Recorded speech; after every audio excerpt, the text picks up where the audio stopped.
모두가 우려했던 일이 현실이 되어 돌아왔습니다. 민찬기 목사가 예장합동총회를 상대로 제기한 선거관리위원회 결정 등 효력정지 가처분 건이 기각된 것입니다.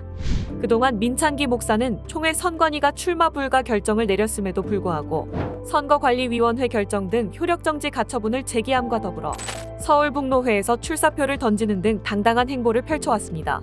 7일 서울중앙지방법원 제51 민사부는 민찬기 목사가 총회를 상대로 제기한 가처분을 기각했습니다.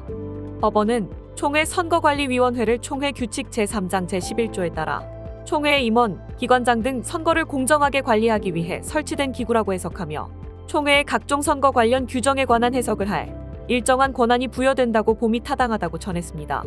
특히 서울북로회를 비롯한 각 노회가 선거관리위원회의 선거 관련 규정에 해석 권한이 있다는 전제에서 각종 질의를 해왔던 것으로 보인다며 선관위 권한에 대해 무게를 뒀습니다.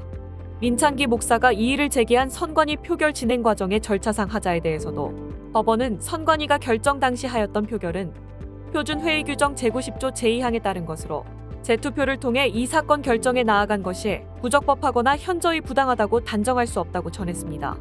이번 사건의 쟁점이 됐던 소급 적용과 관련해서도 법원은 2회 입후보 제한을 목사 부총회장을 포함한 모든 선출직 임원까지 확대한 것으로 이와 같은 취지는 소수의 교인들에 의하여 총회 임원의 입후보 기회가 독점되는 것을 방지하고 다수의 교인들에게 공평하게 입후보 기회를 부여하기 위해 횟수 제한을 확대한 것이라고 봄이 타당하다고 못 박았습니다.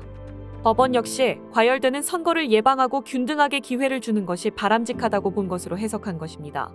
따라서 법원은 목사 부총회장의 경우 이 사건 종전 규정에 따른 2회 입후보 횟수의 제한은 여전히 유지되어야 한다고 보아야 한다며 이를 통틀어 개정 규정을 부당하게 소급 적용한 것으로 단정하기 어렵고 공고의 하자가 중대하고 정의관념에 반해 무효라고 단정하기도 어렵다고 결정했습니다.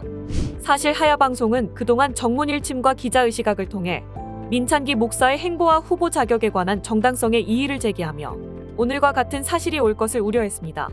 특히 민찬기 목사는 선관위원장과 선관위의 이의를 제기했을 뿐 총회장을 대상으로 소를 제기한 것이 아니라며 사실과 다른 내용을 호소해 총대들에게 큰 충격을 안기기도 했습니다.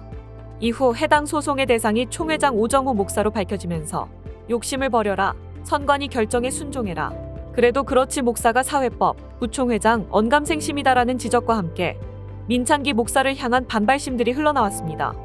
결국 사태는 걷잡을 수 없이 커져만 갔고 바다는 메워도 사람 욕심은 못 채운다라는 속담처럼 부총회장을 향한 민찬기 목사의 갈증은 아무것도 채우지 못한 채 씁쓸한 결말로 끝이 났습니다. 지금까지 기자의식학의 유한나 기자였습니다.